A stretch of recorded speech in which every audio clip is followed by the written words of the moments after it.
ரஹமத்துல்லாஹி வபரகாத்துஹு. கவலையோ துன்பமோ ஏற்படும் பொழுது நபி ஸல்லல்லாஹு அலைஹி வஸல்லம் கற்றுத்தந்த துவா.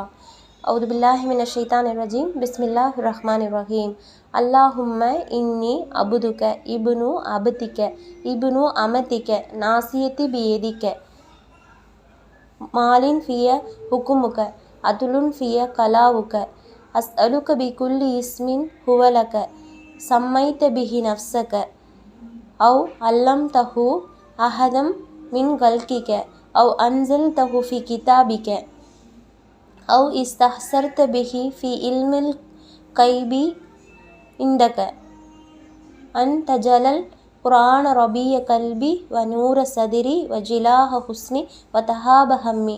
பொருள்: அல்லாஹுவே, நான் உன்னுடைய அடியான், உன் அடியானின் மகன், உன் பெண் அடிமையின் மகன். என்னுடைய நெற்றியின் முடி உன் கையில் இருக்கின்றது. என்னுடைய விஷயத்தில் உன்னுடைய தீர்ப்பு செல்லுபடியாகும். என்னுடைய விஷயத்தில் உன்னுடைய தீர்ப்பு நீதமானது. அல்லாஹுவே, உனக்கே நீ சூட்டிக்கொண்ட அல்லது உனது படைப்பினங்களில் நீ யாருக்காவது கற்றுக் கொடுத்த அல்லது உன்னுடைய வேதத்தில் நீ இறக்கி வைத்த அல்லது உனது மறைவான ஞானத்தில் நீ தேர்ந்தெடுத்து கொண்ட அனைத்து பெயர்களை கொண்டும் உன்னிடம் நான் வேண்டுகிறேன். அல்லாஹுவே, இந்த குர்ஆனை என்னுடைய உள்ளத்தில் வசந்தமாகவும் என்னுடைய நெஞ்சில் ஒளியாகவும் என்னுடைய கவலையை அகற்றியாகவும் என்னுடைய துன்பத்தை நீக்கியாகவும் நீ ஆக்க வேண்டும். அஸ்ஸலாமு அலைக்கும் வரஹ்மத்துல்லாஹி வபரகாத்துஹு.